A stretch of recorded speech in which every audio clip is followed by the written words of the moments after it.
Hey, it's Shar. And this is Denver. And we're just like that. Welcome to the unofficial recap podcast for Max's original series, and just like that.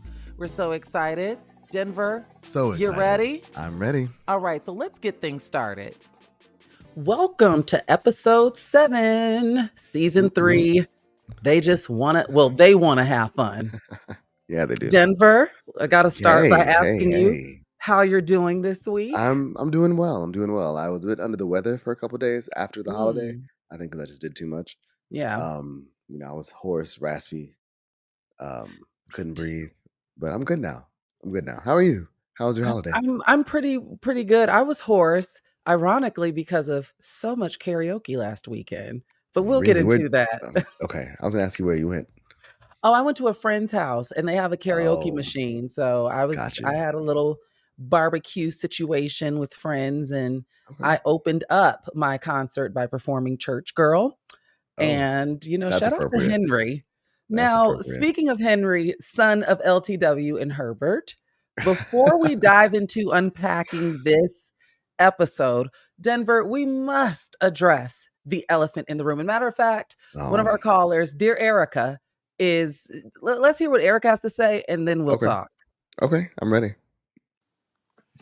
Hey, Denver and Shar, this is Erica again. So there was a continuity issue with the most recent episode. Apparently, in season 1, episode 2, LTW told Charlotte that her father had passed away before. And then in season 2, we met him at the dinner, only for him to die again in this season. So I wonder if you all caught that. I hadn't originally, but I was looking over social media and they posted the clip where LTW was talking about her father passing away before. She mentioned it season 1, episode 2. So the writers made a big boo-boo there. Talk soon. Bye. Erica, thanks for your speak pipe. Yes. No, I didn't catch it either. Okay, I did, but I think it's safe to say we both were bombarded with this. Oh my god! Right? Oh my god! People wore my inbox. The next day, I was like, "Oh, here we go. You sent me stuff. I sent you stuff. I didn't. And you know what, Denver? In fairness, I don't think either one of us caught this, because if you all have been listening to this show from its inception, Denver and I actually covered season 1 on Twitter Spaces, and so that's what inspired the podcast. So we have no record of even ever addressing this, because it was on Twitter Spaces in real time as we were doing this. That was a chaotic era, actually. Oh God, yes. 20 people in a room just all talking. Pandemic time. Yeah. What I will say, though, is I came across an article that I sent Denver because the Hollywood Reporter reached out to the writer's room, and this is what they had to say. This is a quote from the article. On Monday evening, however, the production team on And Just Like That clarified to the Hollywood Reporter that the dead dad referenced in season 1 of the show was referencing LTW's stepfather. Bullshit. I'm sorry. I'm not buying it. I'm not buying it at all. I'm not buying it at all. It's I saw someone, they were like, is AI writing the script? And Clearly. Then Jared, I want to say his name is Jared Wieselman or Wieselman. He said that they should just make it a recurring bit and kill off LTW's father every season. I mean, here's the thing. I think, in all fairness, it's something very easy to look over. But that's why you have an entire team of people doing this. You know what I mean? For one person, sure. But for an entire team, an entire room, somebody dropped the ball. That's a detail that shouldn't have been missed. I don't write TV, but I imagine as you're working on character development that there's all different types of sticky notes and whiteboards and binders, especially when you're family trees and absolutely. So when you're including people's families, that was a crazy flub. Might have been one of the most sensational flubs we've seen in scripted TV in recent years. I would agree. That's pretty big. And the fact that no one caught. Second only to that water bottle that was in, was it Game of Thrones? Oh, that was a Starbucks cup. Starbucks cup, yeah. They had a Starbucks cup in Game of Thrones. But it's one of those things where I'm wondering why this didn't make headlines last season when LTW's father showed up at the dinner. If in season 1 she mentioned, that her father had passed. Right. So that's that on maybe more that. people are watching now. More people are paying attention. Maybe so. That's that on that. I also want to, really shout you all out. I know I've been doing this week by week.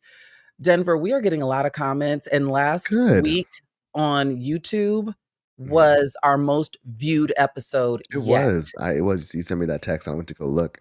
And I was like, I oh was my getting a God, little people actually watch overwhelmed. this. I was like, people actually watch this. Aww. I was getting a little overwhelmed. Yeah, But so I thank you love guys. it. Me too. Yeah. Me too.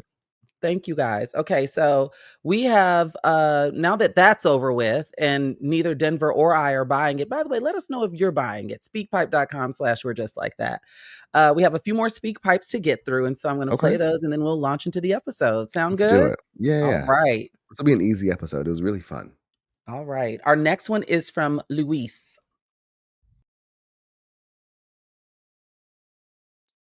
Hi, Charlotte and Denver. My name is Luis. I just wanted to send you guys a voice message to let you guys know how much I love you guys. I have a huge crush on Denver, and I'm so glad you guys have a video podcast now on YouTube where I can see your beautiful faces and Shar, you're beautiful, and yeah, and I just think you guys are great, very entertaining. I love listening to your podcast. Most of the time, I love listening to your podcast more than I like watching and just like that. Last week's episode with like Miranda walking around naked, and not that like I'm not shaming her, but I didn't need to see that personally. um and then just other stuff, and I can't remember. I just watched the current episode, Silent Mode. I love the character of Lucille. She is just absolutely fabulous and entertaining and so funny. And I also think that this show gets better the more it focuses on like the group friendship that we are used to. So I really liked it at the end when Charlotte and Carrie had that moment in the pharmacy, and I thought that was really moving and really beautiful. I don't know about all the other stuff, but that was to me the best part of the show. Thank you guys so much. I love Up, and that's where it cuts off. Louise, thank you. Luis, thank you. I don't know You what got to Denver say. over here blushing. I know. They got him red from the pool. Otherwise, you would see it all. I should also note that my name is Shar, not Charlotte. I don't know if you would just have finished watching the episode, but my name is Shar. And it's just 4 letters. Not too much on Luis now. Listen, I know that's your friend now. That's my friend too. Okay. Thank you for the wonderful compliments. But my name is 4 letters, and no, it's not short for anything. Not Charlotte, not Chardonnay, not Sharkeisha, none of it. It's just Shar. But thank you. I love that comment. That was so sweet. Very sweet. Our next one, we got some familiar faces up in here. Let's hear from Cindy. Hi, Denver and Shar. I just finished episode 6 and I have a lot of thoughts. So, what other better place to come share them? First things first, I will say that it was so nice to see Jennifer Lewis this episode. I remember you all had mentioned she was a guest star, or she was going to be a guest star this season. So, that was nice to see her.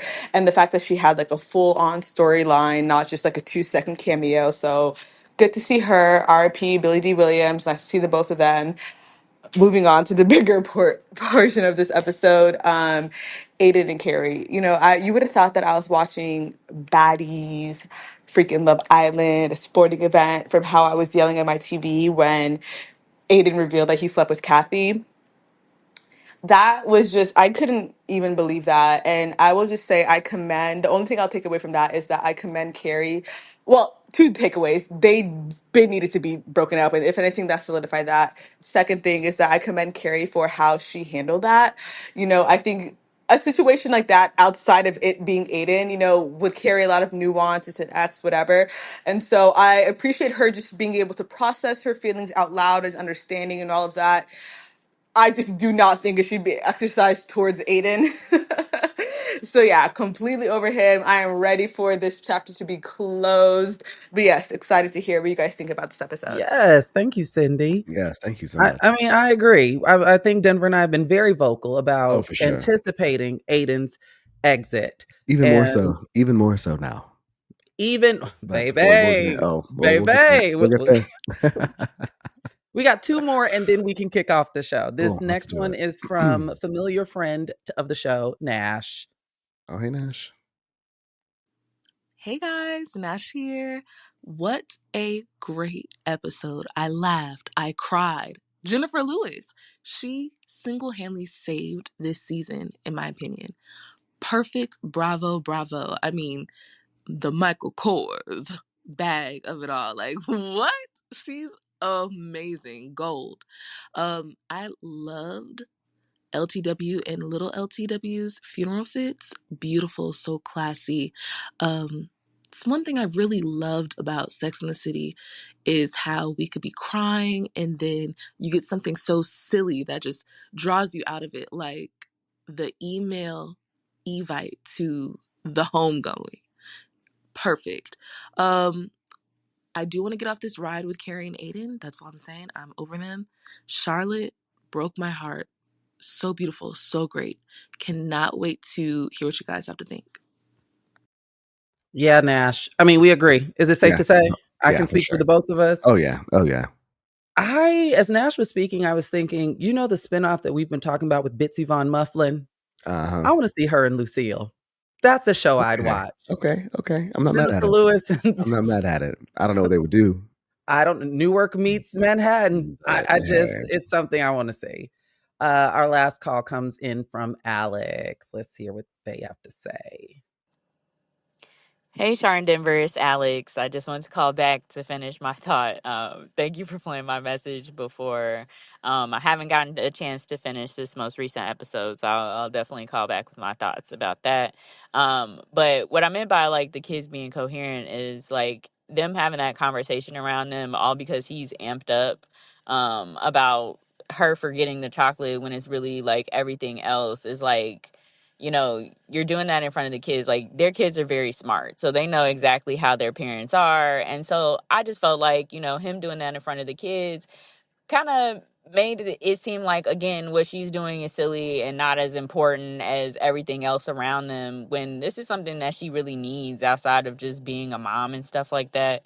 And I just think it's unfair because it's like he doesn't even know anything about, the editor or anything like that. And it always cracks me up when men are comfortable with women doing certain things a lot of times until they find out it's with a man, and they don't even know the premise of what's going on sometimes, and then they just take themselves to a place and dive off into the cliff of suspicion, I guess you can say.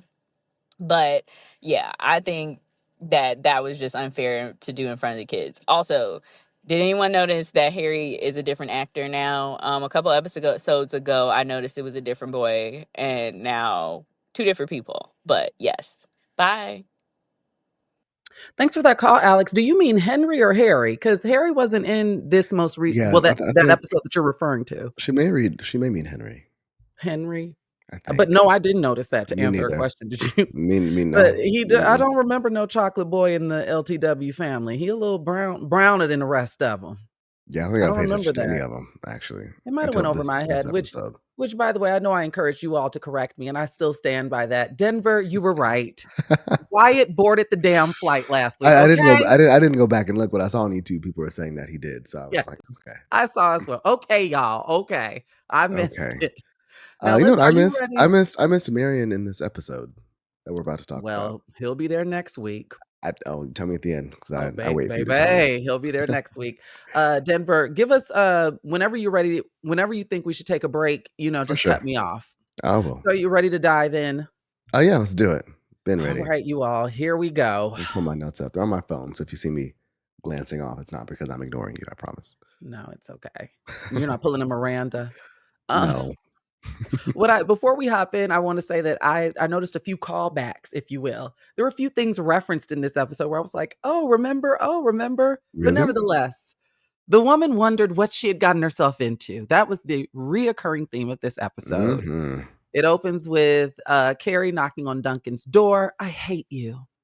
She hands him the chapter that she read of his. Remember, they swapped chapters for each other to review, and she was flattering him, showering him with compliments. It's thrilling, polished, ready to be published. And so we have that little moment before we get to Lily screaming at the top of her lungs. Like, it's such a... Yeah, I mean, I feel like the beginning of this episode really kind of like rushed through it just to get to the main event. Yeah. Which I appreciated. There really wasn't much happening except for a setup. And for what it's worth, there's something to be said about how I've enjoyed every single episode this season, with the exception of the premiere. The premiere was not needed. No. And they didn't switch writers, but it just feels disjointed because it's like, here's the thing. It's like I'm bracing myself to be disappointed and I'm actually liking the episodes. So I don't know what was going on. Baffled. But nevertheless, so then we get Lily screaming at the top of her lungs, and it is revealed that Diego broke up with her. Charlotte looked relieved. I was relieved. I'm like, good. Why? I mean, I think Lily deserves love. Don't get me wrong, but I didn't want to. What is it? The storyline was running stale. The poly of it all. Yeah. Like, how many times can you be stressed over a boy? Like, She's in high school, Denver. I know. I mean, I get the reality of it, but as a viewer, I don't care. No, yeah. You know. So that happens. Then we get the next scene, which Carrie, Charlotte, and Miranda, the ladies are at Hot Fellas debriefing about Lily's breakup. And I love that Carrie, held space. She says that, her first breakup still has some wounds with her. And she still has some grief from hers. Kevin Moss, who once said to Carrie that he was into her, but it was just way too much. And she makes a joke and says, that's her brand. I agree. Now, I want to point out what great friends they are for continuing to support Anthony's baguette place. Because out of all of the places in New York City, they keep meeting up here. Yeah, they are and I'm constantly. Good for them. That's what friends should do. I wonder, do you think they sell sandwiches? I'm not a big bread girl. Like, what's on the menu? Is it just croissants and baguettes and coffee? I would hope I could get like a panini or something. Yeah. A little ciabatta moment. I mean, every time I hear the word panini, I think of Oprah's Love Sandwich. I don't know if you remember that era. It's the sandwich she makes Stedman when everything's said and done. You don't remember this era of the Oprah God, no. And it took me a second to realize what you were talking about. Oh my God. It is a turkey panini, and she gave everyone panini process. But it's called Oprah's Love Sandwich. Look it up. No, thank you. Turkey. I learned how to make a panini at my first job when I was in high school. So that's what I think about. I feel like I've been making paninis my whole life. I just didn't give them that title, especially word to the George Foreman grill. I was pressing some after school paninis on that thing. Okay. My God.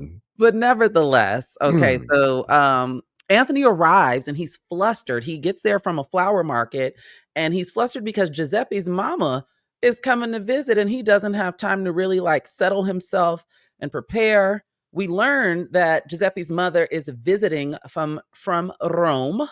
She'll be there for a week and she's also a therapist.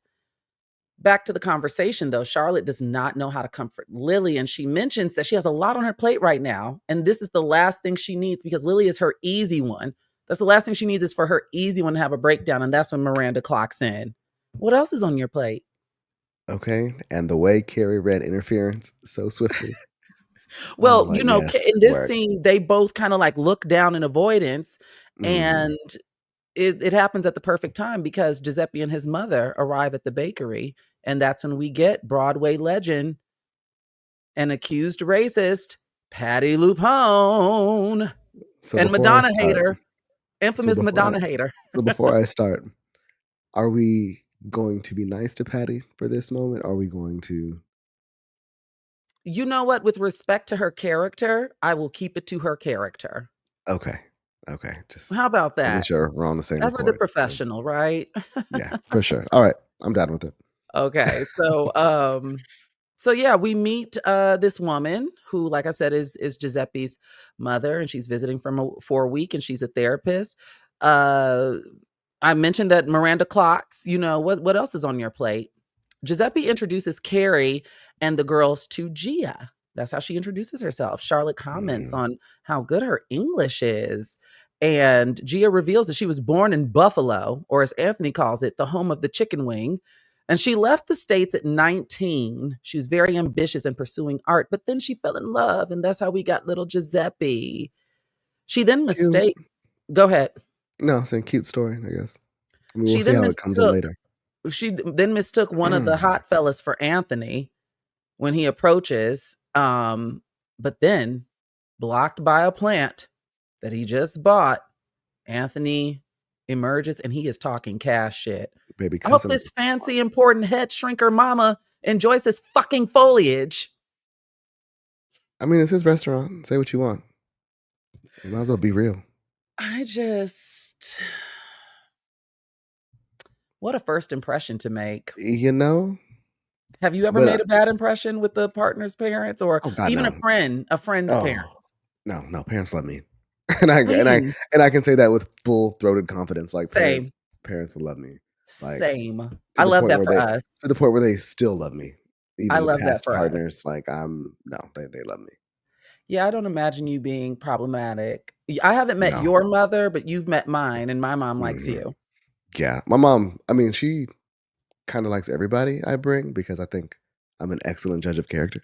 Yeah, you trust her baby. Not to sound annoying, but if you're not of par, you're not meeting my mother. So I've done the vetting. I've done the vetting. No, same. So in this moment, now, but I have made a bad first impression on other people though, like friends and associates. I've definitely. What you're saying? You have made a bad impression on like peers. Oh yeah. I have to. Please, I have to. Is this a story I want to tell on this podcast? No. Yeah, because I just had something go down on the 4th of July. What? Yeah. I don't think it was a bad impression though, because we he and ha-ha'd and followed each other and stuff. But there was a guy I made an assumption about running my mouth, talking too fast. And he was like, actually, I'm bloop, bloop, bloop. And I was like, oh. Well, that added lived experience will frame the way that you view and navigate the world. I'll tell you. I'll get into the specifics off air because there's too many ears and eyes on this show. Got you. Noted. Say less. So Gia is not impressed with Anthony. This is when the passive aggressive banter begins. Please set that down. It must be so heavy for a man your size. How rude. Like how rude. Anthony, again, as I mentioned, is flustered. He asks her, what should I call you? And he goes down this laundry list of nicknames like Mamma Mia, da, da, da, da, da. And as he's rattling off these pet and nicknames, Gia says, you may call me Dottoressa Gianna Amato. I knew you were going to write that down. I knew it. I knew it. I had it in my feelings. I had it in my bones. I'm sorry for butchering that for any speakers of Italiano out there. Well, they can call in and pronounce it correctly for you if they feel so inclined. What if Patty Lupone calls in and curses me out? I got some words for her too. I know that's Ms. Lupone, right. I love your work. I think you're great. However, and then loved what you had to say about the president back in the day. That was funny. That red carpet clip that always goes viral. Yeah, great bobs. Well, then, and also in this moment, Gia clocks Anthony's makeup. He got bronzer on his neck. He was rushing so much, he got bronzer on his neck. Now, I saw it earlier, and I was talking to Jonte. I was like, is that a hickey on his neck?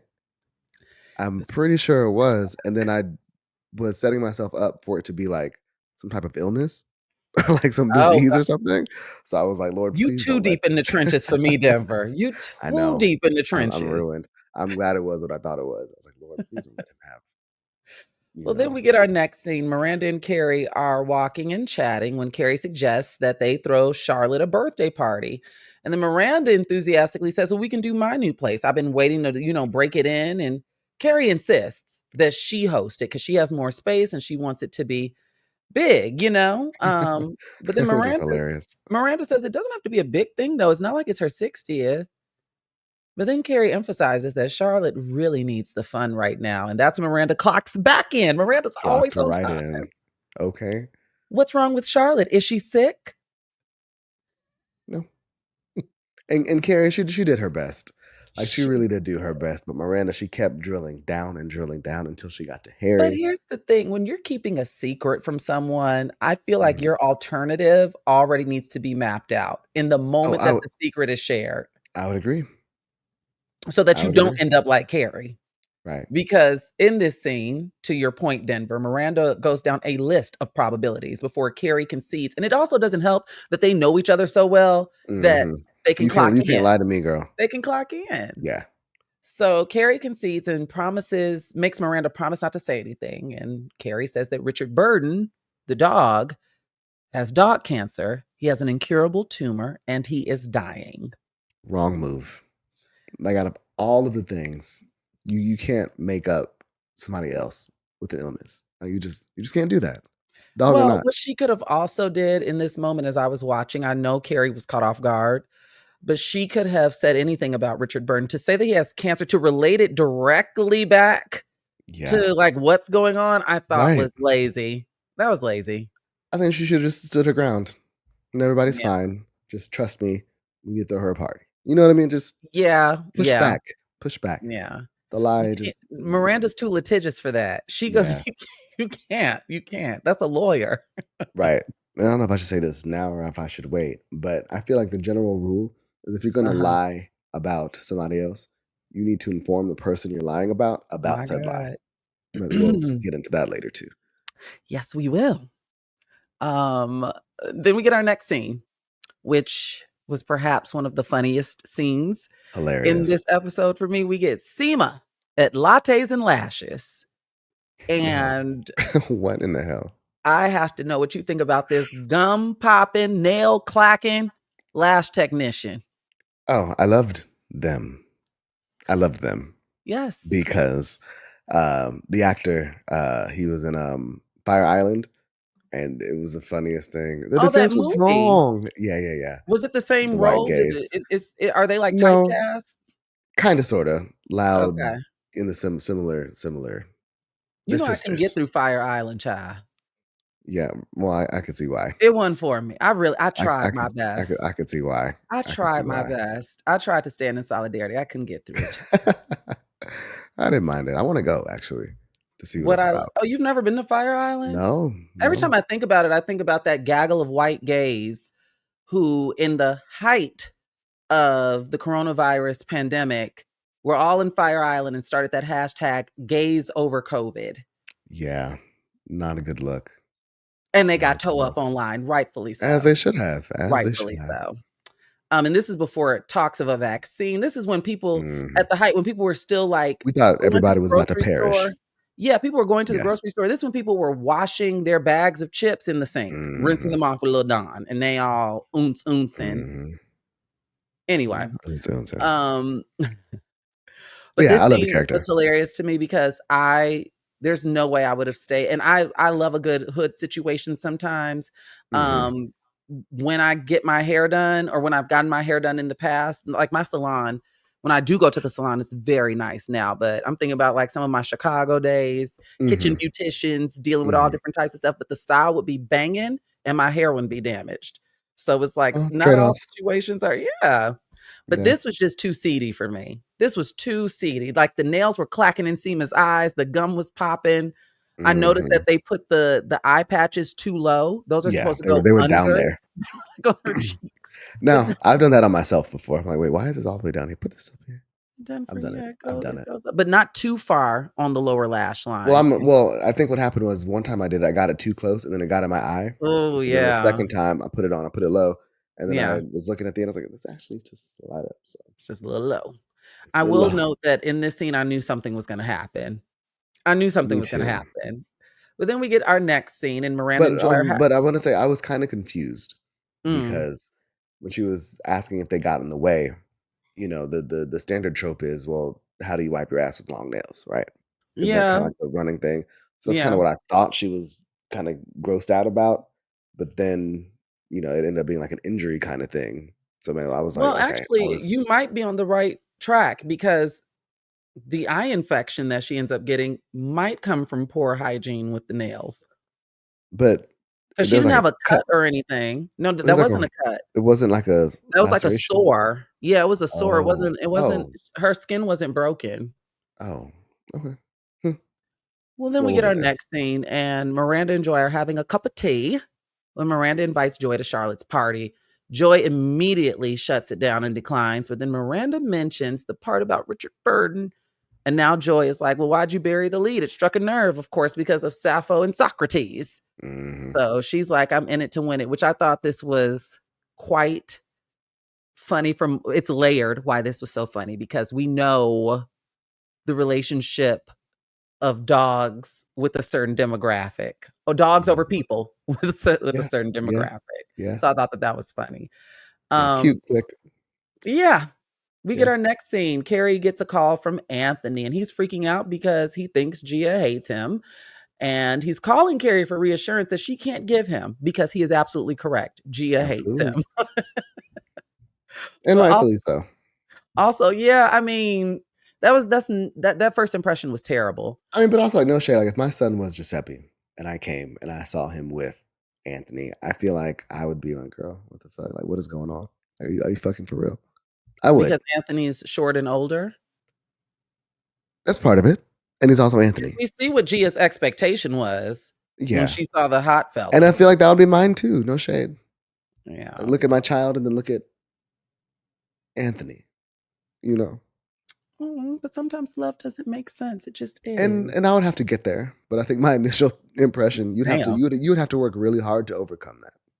Well, I think things might have. Are you sure? I think things might have landed differently if Anthony had a good first impression. It made it easier for Gia to mess with him because the first impression was so terrible. Yeah, maybe. I mean, I think the age gap thing, which I think comes into play, a little later, is a big part of it. Ain't no overcoming that first impression. Well, in this phone call as well, Carrie reveals that Gia really took a liking to her.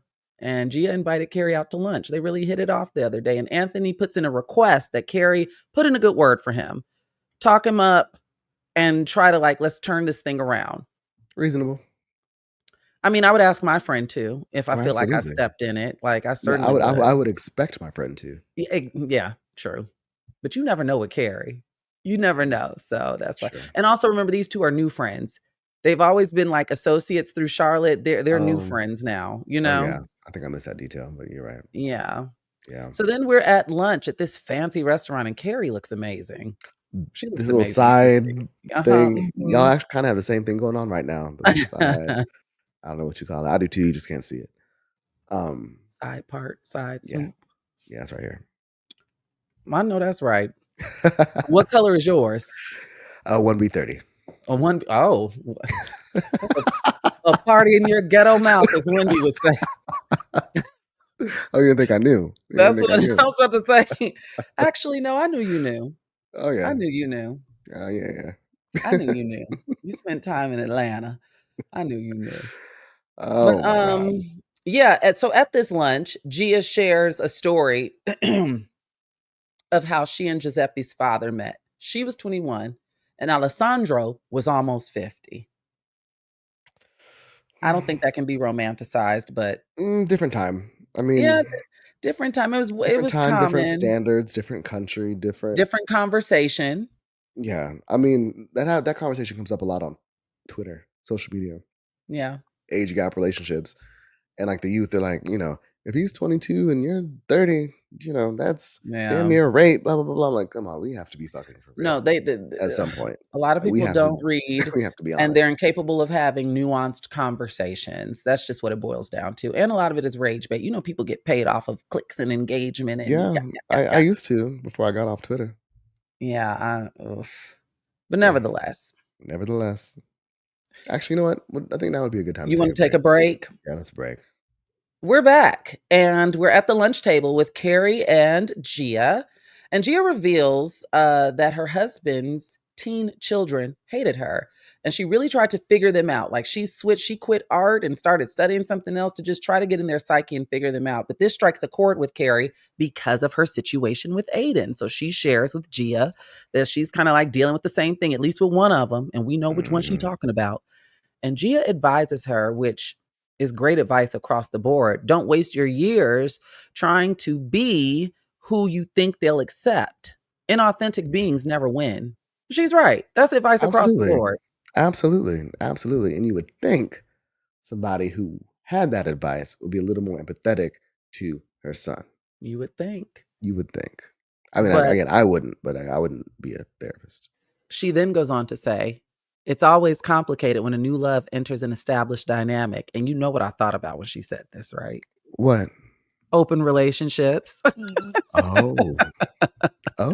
I'm like, how does that fact? It could cover a lot of bases. It's always It could. complicated when a new love enters an established dynamic. It is. It is. You know I what I can't thought keep of? talking about it though, because people think I have a war on open relationships. And for the record, I do not. I want everybody to do what they think is best for them. As for me in my household, it's just not an option, and that's okay. Go Yeah, ahead, not for me Denver. either. But I thought of people dating people with dogs. Because a lot of times, people Oh, and their dog, they have a very close relationship. And so a new person, sometimes they get jealous of the pet, which I've seen. and sometimes the pet is jealous of the new person. Absolutely. That's where my mind went.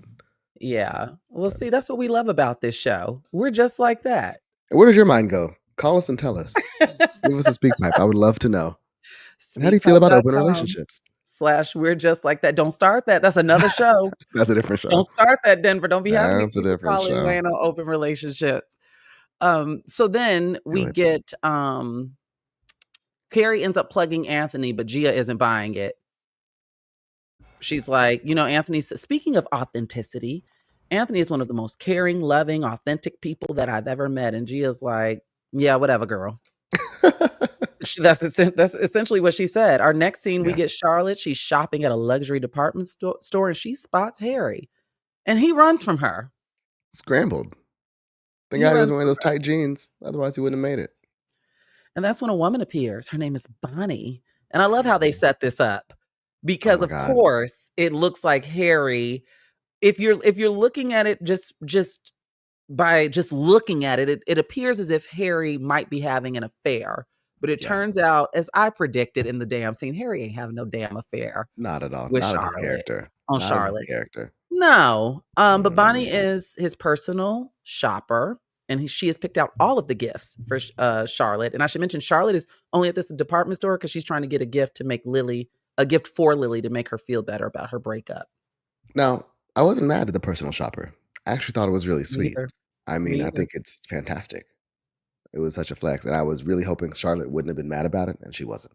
She was. I mean, after that many years together, it's like, that's why people, do you prefer, I'm asking you this because a lot of people like vacations and stuff over like tangible gifts. Oh yeah, I hate gifts. Like I don't hate gifts, but I'm not a gift person. Like I don't ask for them. I don't expect them. I'm grateful for them. Like I'm always really surprised when people get me gifts just because it's nothing I really ever expect. But even for my birthday, like I don't throw parties. I go on vacation. I noticed. And same for Christmas sometimes. Like, and I'm glad my partner's kind of the same way. Yeah. In that, like, we're not gift people. Like the first time I ever spent Christmas with you, I believe that was 2017 or 2018. But I remember that you did a toy drive. You said, please no gifts. And I went and I bought Black Barbie and put it under your tree. You had a black, wasn't your Christmas tree black? It was black. Very for Kris Jenner-esque. many years. Yeah. Black tree, black and silver ornaments, black matte paper. Yeah. I think that was that year. Yeah, but I got that from my mom because we used to do a big family Christmas tree when I lived at home every year, and it was like massive. Yeah. And one of the trees was like a gift tree, and it was the one by the entryway. And so it was like, if you're gonna come, bring something to donate, and it's something I just wanted to kind of carry on because I'm not a big tradition person, but I feel like that's kind of a cute one. I don't really have any traditions. Like my family's so untraditional, but that's one I was like, if I ever do a Christmas party in my place when I'm an adult, I'm gonna bring that one. And so that makes me feel like a spoiled brat because we had 2 trees as well, but none of them were a giving tree. They all had gifts under them for us. Oh, yeah. One in the living room, one in the family room. I mean, I got gifts, as a child. I'm saying as an adult. No, you just said that one tree, which is a great idea. Like, I mean, but we gave things away. Like we were, my mama loved the Salvation Army. You put that stuff in them bags. But Christmas time was, ooh, yeah. And what's funny is, I think the second or third year we did that. We did it every year. I was taking stuff to the Salvation Army, and I had to Google because the one that I used to go to, I guess, was shut down or whatever. And that's when like all of the fucked up stuff the Salvation Army does came up, and I was like, I had no idea. Oh, damn it. I haven't donated to them in years. When I donate things, I used to go to the LA LGBT Center, and now I donate to the Unique Women's Coalition.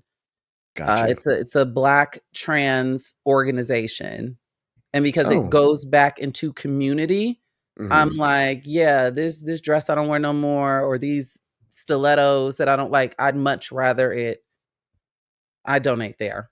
Yeah. But you have to set an appointment. If you're in the LA area and you want to drop off, you have to look at their socials and you have to set an appointment. Which I hate that too. Because when you want to go drop, like, I hate that. Because growing up, you could just pull up. You could just go and and unload the trunk. Yeah. No, yeah. the last stuff, real quick, the last stuff I was going to take downtown to this homeless thing, whatever. That we only take donations on like Wednesdays and Thursdays, and you have to set up an appointment. Da, da, da, da. So it was so difficult. I ended up taking the stuff, and I went down the street to an encampment, and I was like, "Hey, I have stuff here. Take it, throw it, do what you want." Because it was just like, this is so difficult. One of my homegirls came and picked up in the pandemic. I bought so many comforter sets, like when we were on lockdown, because I was changing my bedding like every 3 days, just changing the energy of my room. I ended up giving so much, like most of it away, and I gave it to a women's shelter. Like, I'm very intentional about where I give things to. Yeah, I am too now, since I've been bamboozled. They have bamboozled me for so long. Okay. Well, so now we get to the next scene, and so we're still in this department store, and Charlotte learns in conversation that Harry has disclosed his diagnosis to the personal shopper Bonnie. And Charlotte snaps, rightfully so. Like, so how did dare mine. you? I was so mad. Because Harry looked her in her face and said, I had to tell somebody. It was driving me crazy. Do you know how hard it is not to tell anybody? You think? Man. Charlotte's losing her mind, and you sitting up here relieving stress, telling Bonnie all the tea.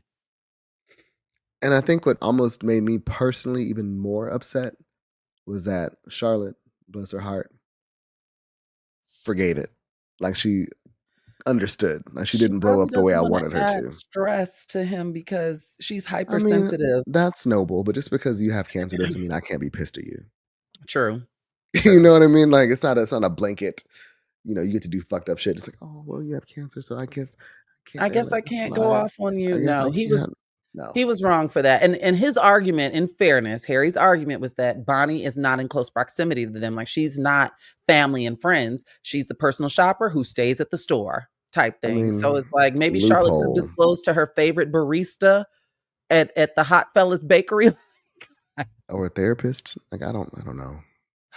Our next scene, Seema arrives at Carrie's and her eye is toe up. Them lashes revolted. And in this scene, I've jotted down in my notes, I've never, well, you wouldn't know this. I have never worn individual lashes, ever. Every lash that you see me in is a strip. And that's because everybody knows I used to work in cosmetics. But that's because, for one, when I put on eye makeup, I don't want the fallout. When people got powder and stuff on top of the lash. But also at the end of the day, like when... If you have an eyelash on and you're putting on eyeshadow, let's say you want to put a little glitter or something on, the glitter can end up on top of the lash. That would drive me nuts. Okay. But also, like, for example, it's late at night here on Thursday night. As soon as you and I are done with this show, I have the privilege of going to my sink and taking all of this off.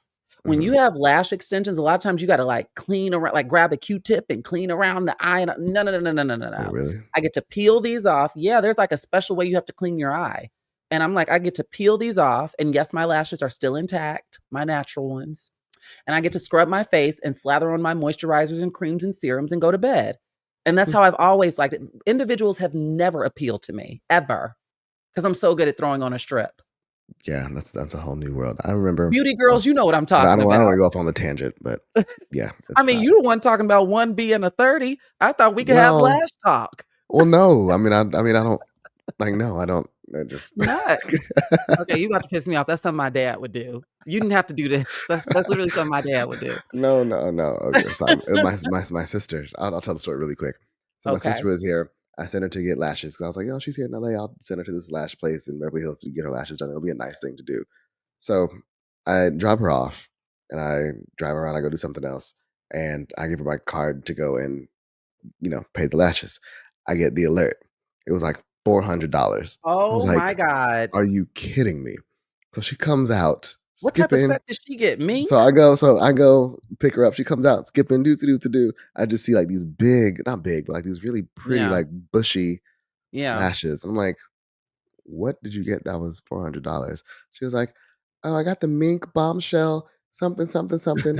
I was like, the Beverly Hills bombshell are mink you deluxe. serious? I was like, jeez, yeah, I all I could do don't. was laugh. And That would have wore me out. That's a flight. That's a oh my flight God. somewhere. I mean, this $400. was like 10 years ago. So it Oh, was. so that was a round trip flight 10 years ago. Well, What can you do? nevertheless, Seema arrives, and this is when it finally happens. We see that Adam is over. Yes, in his He's t-shirt. washing his hands, and he has his headband on. How did you feel about his hair in this scene? Because it wasn't fluffed up. I was fine with it, actually. He's out there sweating and yeah, this whole scene kind of did it for me. I'm not gonna lie. I saw, as I frequently say, when it comes to aspects of Charlotte and aspects of Seema, I used to say Miranda, but ever since you clocked me during our first season of this show a few years ago, and you said, Shar, you're actually a Charlotte. And I was so offended by that. And then when I sat back, I'm like, I have Miranda-like qualities, but there's a lot of Charlotte in me. But there's also, I feel like, some Seema qualities with me. Because I will definitely give you a Seema hard. No, I give you a Seema hard. In this scene, there's banter going on. It's not argumentative, but they're doing a very delicate dance of flirtation. I love when Seema was like, I don't do dirt. But also in this scene, we get Carrie. She invites Seema to Charlotte's birthday party. And because Adam is there, she invites him too. Come stop by and have a drink with us. But I should also mention when Seema and Adam are having this flirty banter, Carrie is clocked in. Oh, for sure. Carrie's like, so he notices that Seema has a lash, I guess, because these lashes, I should mention, when she went over Carrie's house, she said that she had just left a business lunch or something, and the lashes were like revolting. They were like her worst enemy and falling and stuff. So I guess when it fallen, since she had been in the kitchen, and he notices it, and he gets it for her and instructs her to make a wish and blow. Are you going to blow? Seema's wish said, I wish Carrie's yard was finished. Very something, I would say, because please get out of my face. Get out of my face. That is a you. That is definitely a you retort. In the name of sinners, boy, if you don't get the fuck out of my face. And he said, are you going to... Valid question. That would have gagged me. And she said, don't make me call HR. Don't make me call HR. And you know what? I probably would have done it right then and there. Like, all right, Carrie. Oh, that would have worked on you? That would have worked. You would have blew. That would have worked in that small ass kitchen. Why is that kitchen so small? That kitchen is tiny. It's an old house. Renovate. But also old houses in the 1800s, weren't people having like 17 kids, or was that just down on the plantation? Oh, I don't know. Because there were white people living there in the 1800s. They weren't having that. But for as grand as that house is, that kitchen is tiny. You would think that Carrie might have had a second kitchen. Like that was kitchen B and she had kitchen A. The chef kitchen, yeah, right? Can we go there next time? Because to your point, now that you mention it, Duncan's kitchen is bigger than Carrie's. And he's on the apartment below her. Like his kitchen is bigger than Carrie's. Nevertheless, he ends up, Adam ends up blowing it. He blows the lash for her. I said, that was intense. That's what's in my notes. Carrie's like, girl, what was that? In typical Seema fashion, she insists that it was nothing because Adam has a yogi girlfriend somewhere, and she's way too busy building a fake company to be in a fake relationship. What's sad? Our next scene, it's party time. Is it? Carrie's instructing people. Carrie's instructing, people where to place the chairs, and Miranda arrives in a very cute jumpsuit. This is like the second or third jumpsuit that Miranda has worn this season that I was like, give me that. I would wear that. That's very Renaissance World Tour. I would have worn Miranda's. I'm trying to remember. Was it the silver one? Yes. Yeah, I could see you in that. I liked that jumpsuit. The cinched waist. Matter of fact, I could see you in that jumpsuit walking in with those balloons, just as festive. Not the karaoke machine, but I would imagine you would have one of those karaoke microphones in your purse. Out of my Michael Kors purse. Out of your Michael Kors purse. Or your tote. I don't think you would bring a purse to a party. I think you'd bring a tote. Yeah, you clocking me extra hard. Yes, I love a tote. The bigger, the better. I love a giant tote. Oh, I love a tote. But nevertheless, did I tell you? Well, no, that's not a story for here. You all know we're always going off track. I But I know. got to pick and choose what I say because, whoo. Um, so yeah, Miranda arrives. She has like a million pink balloons, and she's with Brady, and they also have a state of the art karaoke machine. That's when we get the next scene with Carrie going to go visit Duncan to warn him of the impending noise that's about to take place because they about to have karaoke and cosmopolitans and dancing. And he opens the door with Carrie's chapter in his hand. And he has just finished reading it. He says, "It's How brilliant. convenient. It's brilliant." The woman wondered what she'd gotten herself into. That opening sentence captivated Duncan. He is showering her with compliments. What do you think about this scene? You know what? Well, first, I thought Carrie looked mad refreshed. I know we talked about it last episode when she went downstairs. But in this scene between the kitchen and Sorry, Duncan, my smoothie's she done, and looked. I'm sure you all are getting the Oh, that's hearing fine. all the slurping. I tried to mute my cough earlier and I missed the button, and then it was just too late. Um, They know what to expect listening to us. Sorry, Go ahead, Denver. I told you guys I was getting over a little congestion. I thought it was cute. Like I really, really cannot stress this enough. Really like Duncan for Carrie. And I love that they're bonding over work. I do think he was laying it on kind of thick, but then again, I kind of liked it. It was like the refined version of what Adam was giving Seema upstairs a few minutes ago. Yes, You know, yes. it was that same But kind that's of always intense. been their dynamic. Yeah, Carrie, and ever since she met Duncan, that's always been their dynamic. And in this scene, she mentions instead of gifting him a hotel room, which she initially thought, she decided to invite him to the yeah, party. that was considerate. And he mentions that he loves karaoke. And she's like, well, that's what we call a plot twist. But Samantha did say that he's a lot of fun. That's what they say overseas. I'm waiting to see it. Oh, we gonna Because see it. Duncan's hot too. I don't think we've Yeah, said that. he was looking better this episode than his Oh, yeah. intro episode. Yeah, He was he's looking spruced way up. hotter. Yeah. I think now that he has a Carrie in his life, he's making an effort to like wash his face with a towel. I hope he has enough towels. And he's probably using the same one that they used to put out the fire. Oh, The please. pink wax. I should also mention regarding that, so many friends were joking with me. It's like these men that I were referring to, I wouldn't consider them dirty. No, they're not the swamp of the land. These are pretty well-established men. They just don't have towels. And I'll leave that there. All right. Next scene, Charlotte is telling her kids to come to the party. Lily is refusing, but then Rock ain't playing with Lily At all. They have clocked. Now, here's one of the callbacks I noticed. Well, the first one I jotted down because Rock says to Lily, Mom is going through something. I saw her sobbing in the pantry yesterday. She's been really stressed lately and she needs us there. The last time I saw Charlotte sobbing in the pantry was Sex in the City 2, the movie. Wait, what? When? Remember the nanny, the Irish nanny? I think I blocked a lot of that out. Yeah, it's a scene where Charlotte is, I think she's making cupcakes. Lily is a toddler. Rock is a baby that just won't stop crying. And Charlotte's on the verge of a breakdown. The nanny's not there. And she's on the phone with Carrie talking about something. And Lily's finger painting. I just watched this like 2 months ago. So I remember do this. not remember that at So all. Lily's finger painting in the kitchen and it's red paint. Mm-hmm. And as Charlotte's on the phone talking to Carrie, Lily's in the background saying, Mommy, look. And Charlotte's not paying her attention because Rock is hollering, crying, Lily finger paint. And then she gets up and she says, Mommy, look. And she takes her hands have red paint and she slaps Charlotte's butt. And Charlotte freaks out because it's a vintage Valentino skirt. And of course, Carrie's on the other end, heartbroken. Oh, yeah. That would wear me out. Charlotte runs to the pantry, closes the door, and she's breaking down, crying. And the kids are literally pulling at the handle, mommy, that's Lily.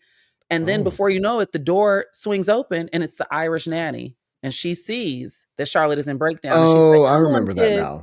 Yeah, she's like, come on, kids. Mommy just needs a little break, Because this is after Samantha and them was planting seeds that like Aaron go braless. Because remember, the woman didn't wear a bra. All the men was looking at her titties. Like, okay. Mm-hmm. So I put this on. I was like cleaning my house. Sex in the City movies are comfort background viewing. Like if you ever what did you find it on? Because I was It's on trying to just show some streaming stuff. on Max. Well, HBO Oh, is Max. it? You know, they officially went back on Wednesday. I Like, it's know. official. So do I need to change our intro again? Because oh yeah, you did cut out. Because I fixed it and then it's back. No, we're already too deep in the game. I did see before this episode, it did say Max Original still.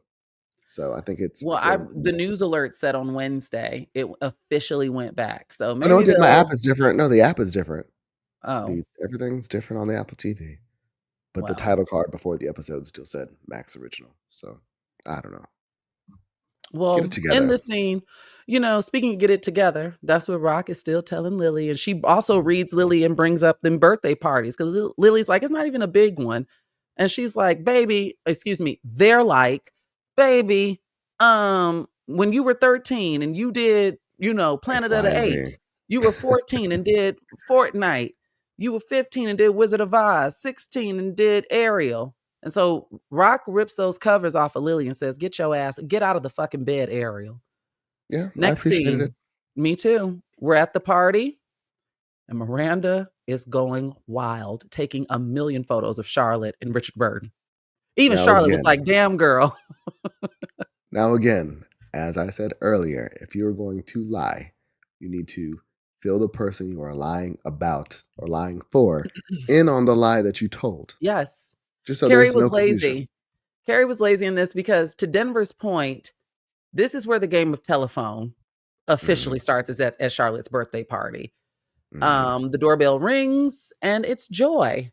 The propriety heft of your door swing. You must be Carrie. Just that dry British humor. And it was in this moment I realized I really like Joy. And I like her for Miranda. I thought you would have said that you... I do. Yeah, her and Miranda are very peanut butter and jelly. Yeah, but I like her. Something about her feels grounded. That's because Miranda's ex is Che Diaz. So maybe that's it. Grounded. But something about Joy feels very, I don't know, secure. Like I like her. And I guess Steve is just ridden out of the show. Like, we never gonna see him again. He was just for season 2. I'm okay with that. I am too. I am too. He can exist in the same universe as Stafford Blatch and all the other people. But go ahead. Oh no, I'm too early. Keep going. Okay. So it's Joy. Carrie finally meets Joy. And as soon as I saw that Joy brought a gift, to your point about the lie, I knew some mess was afoot. As soon as I saw that she brought a gift, I was like, oh no, it's about to go down. I didn't know what was in the box, but I knew it was about to go down. And Miranda then introduces Joy to Charlotte. And Joy is only interested in Richard Burton. She don't give a damn about them kids, about Harry. And that even Charlotte's like, oh, okay. The next guests arrive, and it's LTW, her husband, Herbert, and the superstar, Henry. And once LTW and Herbert clock that there's karaoke, they know that it means trouble. And I didn't know why, because I thought, I'm not gonna tell you what I thought, but I thought it was gonna be something different. I thought Herbert it was gonna be Herbert singing with the barbershop quartet, or he was gonna get drunk and just make an ass of himself and fuck up his campaign or something. What I loved about this is, I could see why your mind went there. I can see why your mind went there. What I love about this scene is Henry is such a diva. Let's just start there. A total diva. And I kind of clocked it at the camping trip. With the sandwich, with the fancy ham and cheese. And I wasn't gonna, bring that up just because, the children, The children. But I was not wrong. Baby is a diva. And what I found hilarious is this spoke to the true nature of karaoke in a lot of instances. Karaoke is one of my favorite things to do. I'm not shy about it. What I got is that, like, oh, no one wants to do it until the drinks start flowing. Then everybody's passing the mic. Oh yeah, you have to get wasted first. I don't. I do. You mess around, and I'm giving you the full Destiny Fulfilled and Loving It live from Atlanta. I did it for the first time since your birthday party, maybe like 3 months ago. Oh, what did you did? You sang one song at my birthday party. I marathoned it. I did. That was 2 years ago, though. Yeah. No, I can't remember. I did like 10 at this last. I just kept it going. I don't know this Denver. Yeah, You did a little tour. I did. I was all over the place. Just like Henry I was, was. because Henry did Well, show now wait a tunes. minute. I wasn't that all over the place. At least my songs were good. Bitch, He did show tunes and he did Les Miserables. He was doing a lot. And so Miranda at this point is begging other people to sing. No one wants to. And like I said, people eventually loosen up. We see that Bitsy arrives. That is her name. Bitsy. What's the woman's name? Bitsy Von Mufflin. Yeah, it's funny because in my notes it autocorrected to bitch. Okay. But I know who I mean. Bitsy. Bitch Von Mufflin. That's just what it said. She's It there. says bitch arrives, actually. Wow. I know. Well, I know what I meant. I know what I meant though. Well, Bitsy's there. Then this is just a series of people coming in. The doorbell rings again, and it's Anthony, Giuseppe, and Gia, a.k.a. Maleficent, a.k.a. Dottorosa Gianna Amato. Now, what I was going to say earlier is I love this trope of like getting everybody in one place for some big chaotic event. Yeah. Like, they do it in a lot of shows, but it's one of my favorite things. Yeah. What I loved about this particular scene is that Anthony introduces Gia under her formal title of the Dottoressa Gianna Amato, and she instantly says, "Call me Gia." Only Anthony has to call her that full name. And I also squinted at Anthony turning to Carrie and saying, "If it comes up, I was never married." And Carrie's like, "Neither was I." Yeah, that was interesting. That was interesting.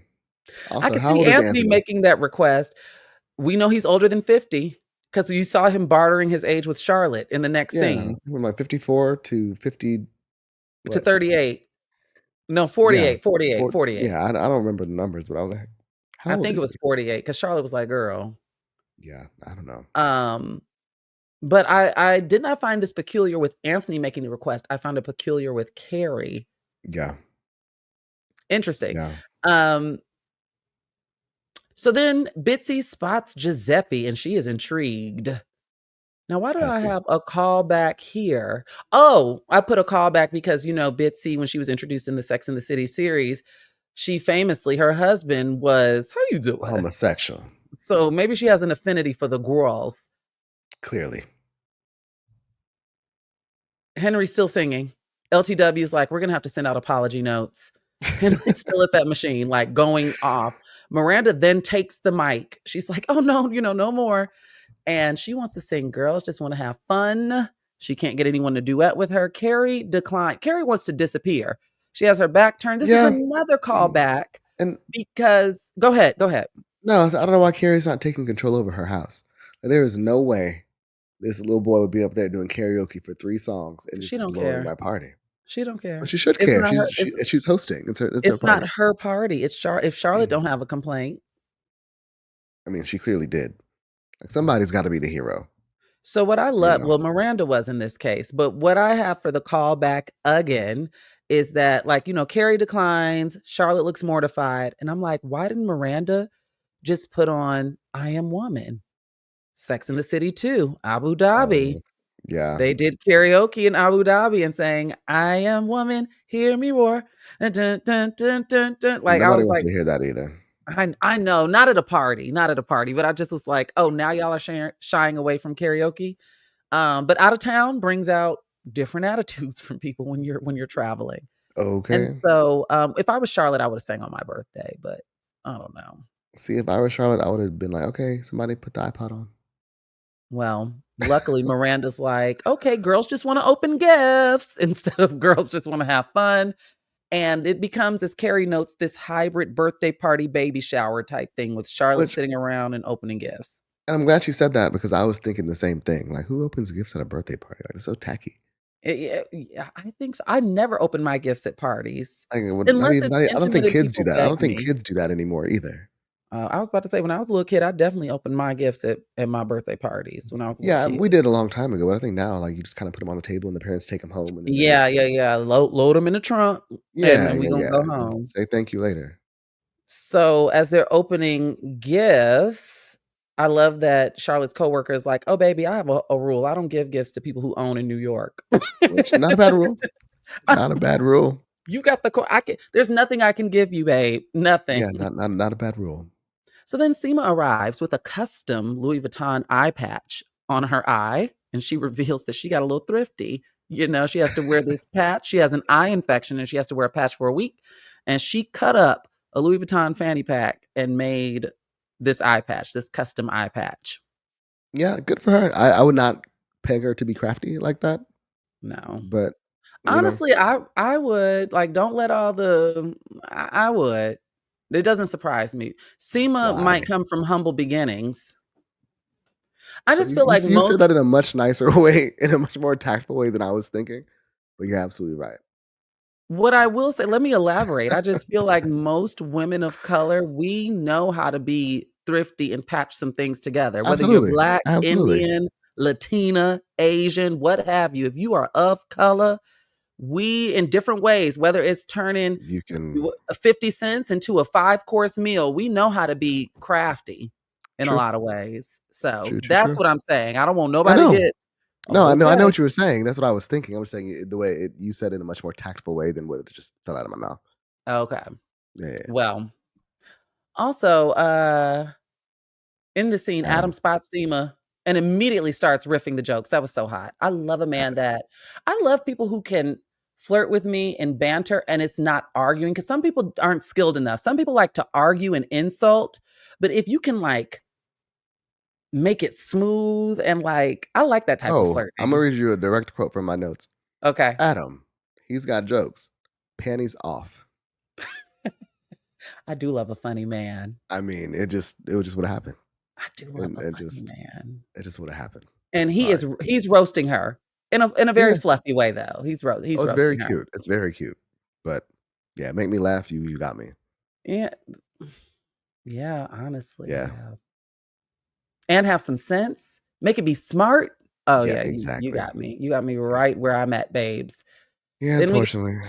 Then we get Duncan arriving to the party, and I said, now the party can really begin for Carrie. He invites Carrie out back on the terrace for a smoke, and Carrie's like, I thought you were inviting me out there to jump. Something I think I paid more attention to this episode was Duncan's voice. Really? Something about the way he speaks. Maybe I'm in heat. I don't know, but it was getting me going. I was like, yes. It's funny that you mentioned that, because it's funny that you mentioned that, because speaking of voices and inflections, I have in my notes right after that scene. Did you notice that Bitsy kind of speaks like Samantha? Yes. It's like an inflection thing, and I thought that, and it's like very similar. And I don't remember her doing that before either. I don't either, but it's very similar to Kim Cattrall's delivery of Samantha, because this is when she's commenting on Charlotte's. Charlotte just unwrapped that purse. And Bitsy was like, I never know if it was like a big birthday. And I was like, this is giving Samantha down. Yeah. So then Gia confronts Anthony. She wants to know more about his business, and she's being passive aggressive. Gia's being so passive aggressive to Anthony, and we can tell that he's reaching a boiling point. Our next scene is Duncan and Carrie. They're chatting, and he's still gushing over her chapter that she shared with him, and they're sharing a drink from the same glass. Baby, he was gassing her up. She said, reach. I was like, oh, Carrie got real comfortable. The woman, she's vibrant, completely alive. I think you should be really proud. Don't play with me. And that hand hit that shoulder. Don't play with me. I thought it was going down. I thought it was about to go down. Drinking from the same glass can be a dangerous game. Can it? It can. I mean, that's a woman thing, because gays, we drink at everybody's glass all the time. It can. What's in this cup here? It just feels, I don't know. I've already told everybody my Giacomo story with the Negroni. I won't bear repeating it, but nevertheless. Let's just do another break. You want to do another break? Let's do another break, and then we'll finish it off. Yeah. All right, and we're back from our swift break. Where were we, Shar? Swift break. We're still at gift opening, and this is when things really start to hit the fan, because Charlotte's about to unwrap Joy's gift. And Miranda sits down next to Joy, and she's like, oh, what did you give her? What's in there? And Joy says, CBD treats for Bridget Button, because she talked to her vet, and when dogs are terminally ill, that gives them some comfort. Now, this kind of felt out of place to me, because I feel like Joy is the type of person who would have consulted with Miranda prior to getting a gift for her friend. I disagree. Really? Yes, I do. Because the gift isn't for her friend. It's for the dog. And Joy's whole reason of being at this party is for Richard Burton. It is not for Charlotte. Because when it was originally introduced as Charlotte's birthday, Joy was not interested. She did not become interested until Richard was brought up. So that's who she's there for. So she shot for the dog. Yep. So Joy like damn near trips over herself getting this box. Like Charlotte never sees what's in the gift because Joy's like, oh, I have a party tomorrow. I brought the wrong gift. Never mind. And that's when we get one of my favorite scenes in this whole episode. Charlotte's coworker performing River Deep Mountain High. She was tearing that shit up. They were wearing it out. She was wearing that song like out. Where were you 30 minutes ago? Right. She had to warm up. I've been at karaoke parties like this. She had to get a few Cosmos in her system and warm up. Normally the girls who sing, they're not shy. They just go straight for it. And nobody else wants to sing after that. Shit, I don't give a damn.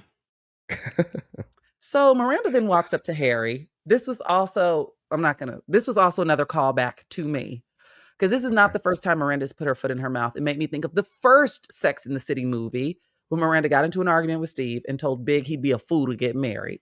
That's what this thing made me think of. She walks up to Harry and says, Harry, I just wanted you to know that when the unthinkable happens, of course, Charlotte will be devastated by the loss, but we'll be there for her. Yeah, to your point, that is the same thing she did with Big, and maybe Miranda should just stop talking to the husband. In fairness, I don't want to compare because it's a false equivalency. The Big thing was really out of line. This thing, she has no reason to believe that Carrie is being dishonest with her. So, of course, she thinks it's safe to assume that Harry knows about Richard Burton's diagnosis. So I don't blame her for this go round. I don't. But Carrie already told Miranda that not to talk about it because Charlotte don't bring it up and not supposed to talk about it. So for her to think it was okay to talk to Harry about it, I feel like, that's her husband. I would assume both. I wouldn't have said anything, but I'm not going to finger wag at Miranda for saying something to Harry. I will. There's my finger. Okay. Well, you all let us know if you're finger wagging or not.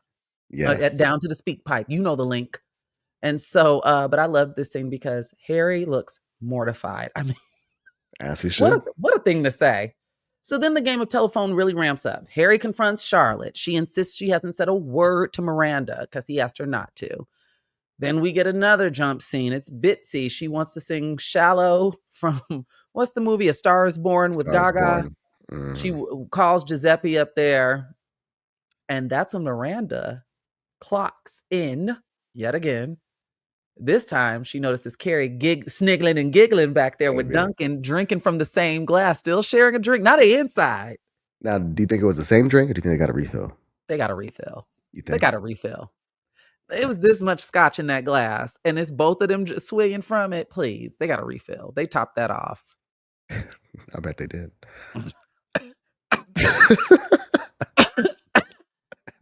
You're too quick. So then we get Charlotte confronting Carrie. Carrie reveals what she told Miranda. It should have been. Died laughing at this scene because Charlotte gasped so hard and she said, that's almost worse. I mean, as a dog, well, no, I won't even say that. No, it was Sarah Jessica's, again, the nonverbal acting cue. She's looking like, bitch, are you for real? Are you crazy? I loved that scene. And then we get Gia antagonizing Anthony. And this is when he reaches his breaking point. Gia says, I think it's so tragic. This is as they're watching Bitsy and Giuseppe singing Shallow. Gia walks up to Anthony and says, I think it's so tragic when someone, well, she says, I think it's so, she was searching for the adjective. She was searching for the word. And then she says, tragic, when someone older lusts over someone younger. What do you think about that, Anthony? Now, isn't that her life story? Yeah, but now she's a therapist. You know, things are different when you're older, and hindsight is always 20/20. Yeah, but she just went on and told Carrie like this was like the greatest love of her life, and it was the most amazing thing. And so, it was good for the youth. You know what it give. You know what it give. Patty LuPone. Anthony went off on her and called her Gia. He wasn't calling her whatever formal name that she was looking for. Yeah, and it's about time. I mean, you only get so many times to be kind of disrespectful before all that other shit goes out the window. For sure, he reached his breaking point. Honestly. And so that's when we see Charlotte telling Harry what is going on. And that's when Harry has had enough. He summons their friends to the kitchen and he lets the cat out of the bag. He assures them he will be okay because they caught it early and he's having surgery next week. And he also, which warmed my heart, he acknowledged his error with asking Charlotte to keep this a secret. I love this moment because we've been bitching about this for 2 weeks. It made me so happy. Like, I could not have been smiling more, honestly. We love a man with self-awareness. Harry is such a great guy. He really is. So nothing better happened to him. I know. Who knows with this damn show? And it's funny because Seema was noticeably absent from this big announcement. I just noticed that. Huh.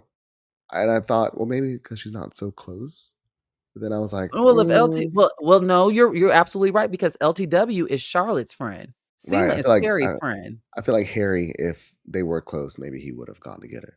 But then, as soon as I thought that, go ahead.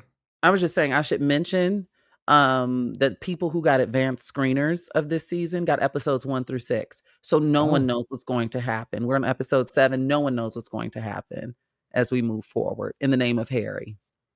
God, don't tell me that. But we found out where Seema was. Yes, she's on the steps chatting with Adam.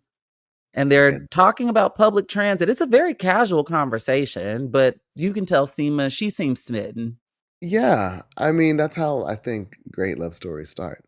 You know, just a casual, easy conversation. Like sitting on steps at a house party. I mean, it could not be more romantic. You know, I've gotten caught up that way. Same. And now we're almost married. Seema is a What? Are you? No. I'm taking that personally. Wait, what do you mean? Because like, are you rubbing salt in my wounds? Oh, girl, no, I didn't think about your wounds. I was just thinking about how me and my man met sitting at a house function, just having. I didn't know that you all met at a house function. We did. So we were Instagram familiar, and then a friend of ours had a housewarming in the valley. And I went early to help set up, and I didn't really know anybody except for the host, and neither did he.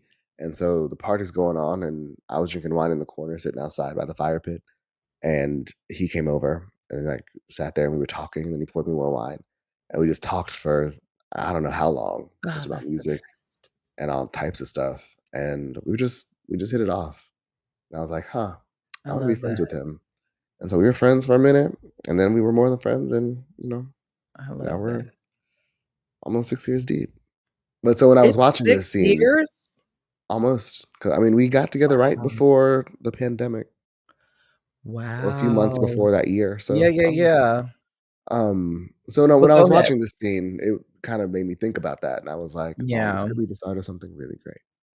Because I mean, she is smitten, and we learned in this scene that she's a snorter with an iPad. She got more jokes about that. Okay. And then Seema, now this is a Shar move because Seema says, this must be so refreshing. I'm sure you're a yoga lady. Your yogi lady doesn't snort. And that's when he says, actually, there is no more yoga lady. I ended things with her when I smelled your perfume for the first time. Bada boom, bada bing. It's a wrap for Shar. We're going. It's over. It's over. Because I also know that. Go ahead. I just have panties off again. Hashtag panties off. Hashtag panties off. Again. Adam knows exactly what he's doing. No, what a compliment to give. And in this moment, you know how our brains go through rabbit holes. I'm like, I know Seema smells fucking delicious. And then I started thinking, she does. Ranking them, Seema probably smells the best. And then I'd say LTW. And then I say Charlotte, Carrie, Miranda. See, I would swap Carrie and Charlotte. Okay, so Seema, LTW, Charlotte, Carrie, Miranda. Oh no, Carrie, Charlotte, Miranda. Yeah. Really? Yeah. When I look at Charlotte, well, her and Carrie do have very similar lifestyles. I just look at Charlotte with having more. See, I just think Carrie would have like a warmer scent, and I think I like warmer scents. I feel like Charlotte would be a little old lady, maybe. A little bit, a little A little traditional. Yeah. Yeah. Yeah. But I know Seema Yeah. smells amazing. But what a compliment. Oh my God. As someone who loves a luxury perfume and a luxury cosmetic, that is such a high compliment. But don't play with me, Adam. Don't play Okay. with me. Wait, do you still wear your Saint Noir? What is your go-to these days? Yes, I do. I actually do not discuss my go-to Oh, fragrance anymore. excuse me. Okay. But Saint Noir is part of my rotation. What I will tell you is I'll tell you, I won't tell you the flagship one that I wear, but Mhm. some of my favorites that are in there on my vanity are Saint Noir. I like Saint Lumiere. I love Killian, Good Girl Gone Bad. Everyone loves Love Don't Be Shy. That's the one that Rihanna wears. But Mhm. that one was way too sweet for I me. I don't haven't I like haven't really smelled sweet. Saint Lumiere yet. Saint Lumiere is cute. It's brighter Well, you were and the it's first one to introduce me to Saint oh Noir yeah, at the at Friendsgiving. Thanksgiving. Yeah, you pulled it out. You were the only one who had it. You pulled it out. Everybody passed it around. Yeah, The and results were interesting. it had varying reactions, but I'm telling you, it's different. I wore it when I was at NABJ's conference last Mhm. year. I wore it to the big party that they have, and when I tell Mhm. you, I was showered in compliments. The girls wanted to know if I airbrushed my makeup. Everybody wanted to know what fragrance. I got so many compliments. So I think when we were at Thanksgiving and I sprayed it on a napkin, of course, it's always different when it's like on skin Yeah. and when it's been worn for a while. Like it's actually a really, really beautiful fragrance. I'm just wouldn't wear it in the daytime. I wear Say Lumiere because it's lighter. I'd wear that in the daytime. Um, but yeah, I like Joyphoria from Charlotte Tilbury. I got a few in there, but the new flagship one that I'm addicted to, I'm not Mhm. telling anyone. I'm gatekeeping the Oh my hell god. out of that fragrance. I got the Let's body see. cream, the hair mist, the Oh, fragrance. wow. Oh, I Wow. douse myself in it. Oh my gosh. But Gotcha. See, I wear a lot of florals, believe it or not. you I wear I do? wear I do. I do, which people it Like what disarms type of people. like white flower or like I wear a rose? lot of Jo Malone, so I wear a lot of rose, Oh, yeah. And peony. peony, yeah. The one I'd wear right now, it's a orange marmalade. It's kind of a citrusy, it's kinda sweet. It's Jo Malone? It is, it was one of the limited, spring whatever. Yeah. Um, Red Blossom, I love. Um Have you ever tried Le Labo fragrances? Oh, yeah. Oh, yeah. Oh, yeah. I did. I went through a Le Labo phase, and then I found better stuff, better long-lasting stuff. Yeah, I'm not really like a musk kinda person. I'm Mhm. not like a woodsy masculine, you know, I don't like to smell like I that. like a lot of white flowers, a lot of gardenia. I like a lot of, I forgot okay. skin scents, very, Mhm, like, fresh laundry. That's the era I'm in mhm. right now. I don't like a lotta I'm not citrus, but I am And floral, see, definitely. I'm like a floral honey citrus, like, I'm in that Mhm. kind of I don't area. like spicy too much. I hate Mhm. sweet. If it has a marshmallow note, it's probably not for me. Oh, Like, that's why I don't like really? flower bomb. I do not like flower bomb, Oh, hey, and I don't I like don't love like Flower don't be Bomb. shy. But for the It can't holidays, be I wear a Jo Malone ginger biscuit. It's my favorite, so I smell like oh, a gingerbread cookie all the gingerbread time. cookie. Yeah. Another one I I hate know is it sounds product. crazy, but I trust me. No, Trust me. it does not sound crazy. There's plenty of hoes out here smelling like food. You just call me a hoe? No, never. Don't be silly. It's stupid. I Never. just smell like a hoe, which fair. I don't like Prada candy. That's another one I don't like, too sweet. Yeah, I'm not a big designer fragrance person either. It's my Like the I Pradas, have a fragrance house. But nevertheless, we're getting off the anyway, we we're getting are. off the rails. We We know are. that Seema smells delicious, Yes. okay? Yes. And in classic Seema fashion, she locks up, and it's time to make an Irish exit. It's time to run for the hills. Because she was not expecting literally, she had the script already written out. She was gonna reference the Mhm. girlfriend, and he was gonna be like, "You're right. My bad." Like, I just and he gagged her. He caught her off guard when he was like, "There is no girlfriend, and I got rid of her after I met you and smelled that perfume." Like, She's like, now "Ooh." she running. Yeah, he got Right, game. right, because it was fine to flirt when he was taken, but Yes. now that he's available, the game changes, Yes. It's time to show up. which, I mean, fair, that does change things. It does, for It's not sure. fun anymore. 'Cause it's like things get real. Things get real. And as Yeah. someone who also honors code and, like, if a girl is in the Well, picture, you can leave start me imagining alone. things. You can start to kinda picture what it would be like, Yeah. and that's scary for people. Yeah. Mhm, mhm. Oh, I Sure. have so much to tell you. Uh, Oh my god. so then we get Giuseppe and his mama, they're chatting, and she reveals that she's staying in New York City for another week. So that probably means we'll get more Patty LuPone next week, which in all honesty, I would trade in 2 weeks of Patty LuPone for 2 weeks of Jennifer Lewis, but that's just me. Then Yeah. Carrie. I just don't really care about the storyline. No, me either. Like I just feels unnecessary. Well, Like they might need to the earlier speak pipe, I think the show functions best when it focuses on the the core relationships. mm-hmm, All this extra, a all little this. here and there is Yeah. fine for color, but Yeah. I don't need 2 weeks of Patti LuPone. No, I agree. Carrie stops Seema before she leaves, before she can manage to leave. And as they're chatting, the music cues in. And now Adam has the mic and he dedicates his song to Seema. Now he's sealed the deal. And I have in my notes, Denver, please don't end this show when I ask you this question. But I have in my notes. Now, this song that Adam is singing, Seema, is this the song currently going viral that JoJo Siwa is threatening to cover? So, with the Betty Davis. I can confidently say I don't know because I saw that screenshot of that video pass my feed and I refused to let it play. I could saw not those escape it. tight Shirley Temple curls. Yes. And that face. Trad and wife. that head tilted up. Yep. And I said, not today, Satan. You won't do this to me. And I kept it scrolling. Well, you have been spared. JoJo Siwa has been a thorn in my side. She's been delivered, apparently.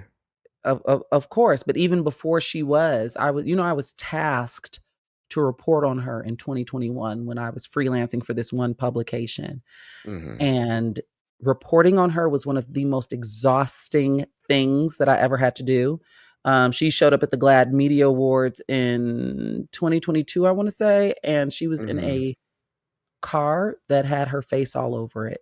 Yeah. Like stickers. Like she's just always been obnoxious to me. I mean, the brand was strong, and then she went kind of like Bud Light hillbilly for a second. I remember she was on Snapchat like chugging.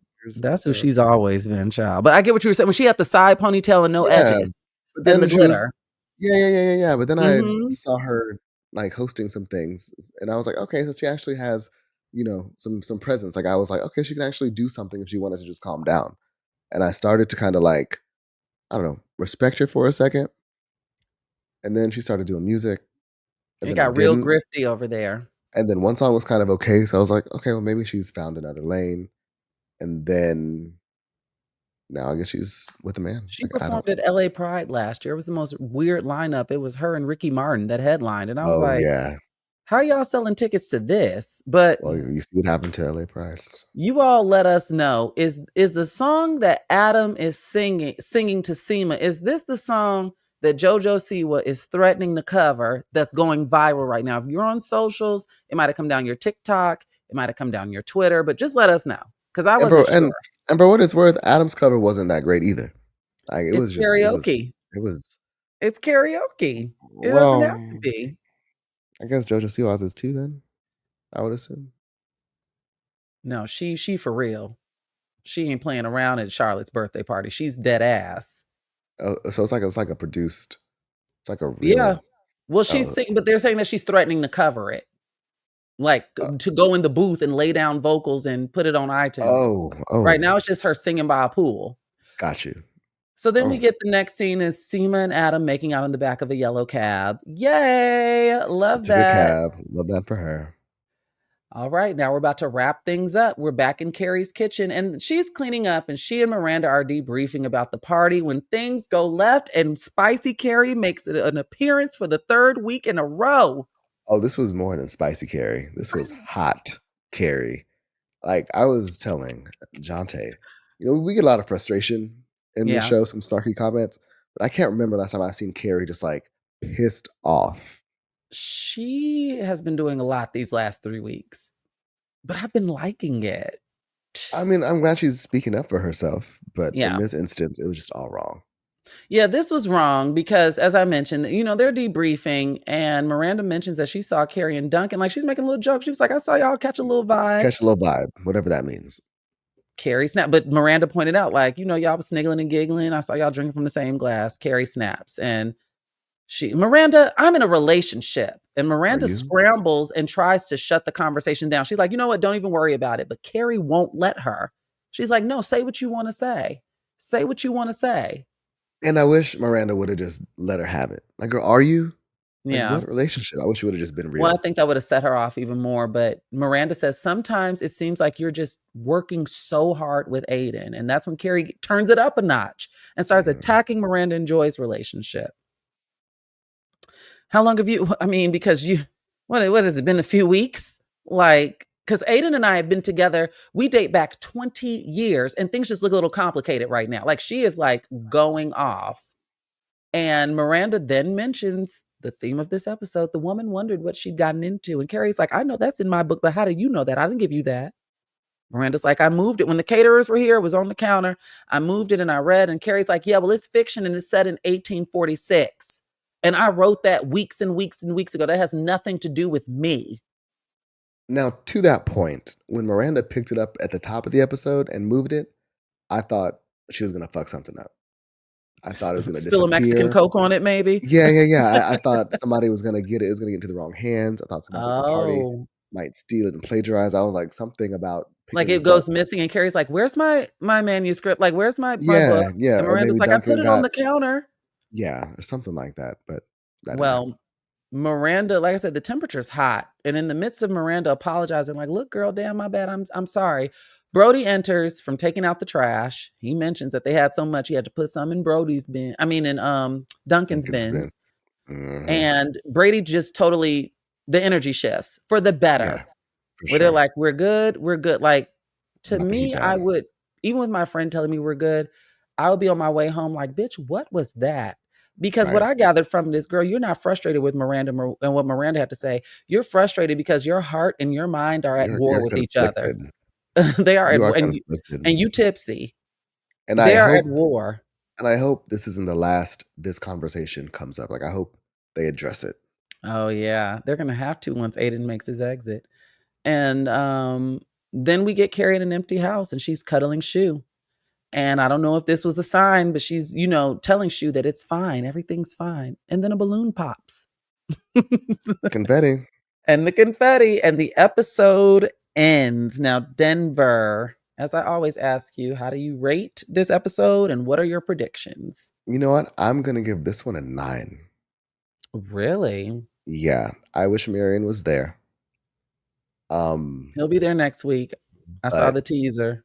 But I think Adam and Duncan really kind of did it for me this episode. So that's why I'm giving it a 9, because that's just the mood I'm in. And it's, again, maybe I'm in heat. I don't know. I don't know. It is I a really hot enjoyed it. July night, baby. It's getting hot in LA. It is. It's Thursday night. It's 11 p.m. It's drinking hours. Oh my God, it is Thursday at 11. Oh my God. Ooh, I've been up since like 6:30, so you got to go bear see some with me. strippers. You are? No, I'm just kidding. I did get invited to a party where there's a bunch of strippers tonight, but I don't think I'm gonna make it. I'm like, baby, I'm about to crank this AC on and rub these feet together. But nevertheless, you give it a 9. What did you give it? I give it a 7. Really?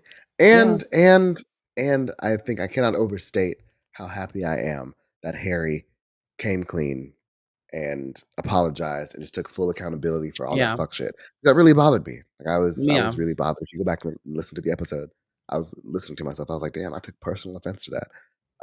Now we need Herbert to do better. Then that's when I'll be happy. Yeah. I don't think that he will. No, I don't either. I don't think I give this a 7. him. I give it a 7 because although it was a complete storyline, it had a little bit too many jump cuts for me. Like, it didn't command my undivided attention. Even when I watched it twice, but it also was an easy breezy episode where when I looked up and I was like, oh, it's over. I thought we were going to end with Seema in the cab. And so that added nugget of Carrie and Miranda in the kitchen, I was like, oh, When I was taking my notes, when Seema was in that cab, I was looking down and I heard her voice and it was kind of loud. Well, maybe taxis are sexy. And I was like, did Seema just get the ending voiceover? And then it wasn't. And then right. Oh, I can see why you would think that, because it definitely gave end of episode. But no, I'm glad the cat's out of the bag and we don't have to dance around Harry's diagnosis anymore. And it's nice to see Joy and Miranda unfold more. And I'm excited to see where Seema and Adam go. I will tell you. Want me to tell you one of the clips I saw for next week's episode? Yeah, tell me everything. I saw Seema and Adam sitting down at a table, and Seema's like, "What do you mean you don't wear deodorant?" I feel So that's like gonna be a problem for her, as it would be for me as well, well.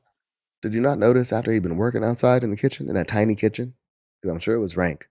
And did you Oh, not yeah, I'm notice sure it was when you tart up were in there. when he was wrapped around you in that cab? Because the thing about people who don't wear deodorant is you can always tell from a Yeah, mile away. when he was standing less than a foot away from you and lifted his arm to remove that eyelash, you didn't back up. It You didn't wasn't rank, stumble back. Yeah. but maybe Well, maybe he was. Maybe she addresses it. Maybe she's like, maybe "Hey, so. there's one problem. You stink." Yeah, I don't have any predictions. I know that next week we do get more, like Aiden comes back, and this time he's staying even longer, or so he says. Also in the teaser next week, he suggests that him and Carrie invite Duncan up for dinner, and Carrie objects. She says, Good, "This isn't that type of neighborhood. No, that won't be happening." good. So it's gonna be interesting. We'll be here for Yeah, episode 8. We have ran our mouths long enough. We're over an hour and 30 minutes, and per the usual, please be sure to rate and subscribe. And we love your comments. So keep those coming in. yeah, And if we you want do. your voice to be heard, give us a call at speakpipe.com/we're just like that. And we will play your comments The on show. the show. I think that's all I have for this week, Denver. What Yeah, say and you? I think that's all I have. Again, the episode flew by. It was really easy. Like, Hmm. just it was a party. Yeah. Yeah. Well, until next week. Until next week. Hopefully Bye, we won't face everybody. any more continuity issues Oh, from the writers' room. okay. Tim Burton might actually die or something stupid like that. All right. Bye, All y'all. right, bye.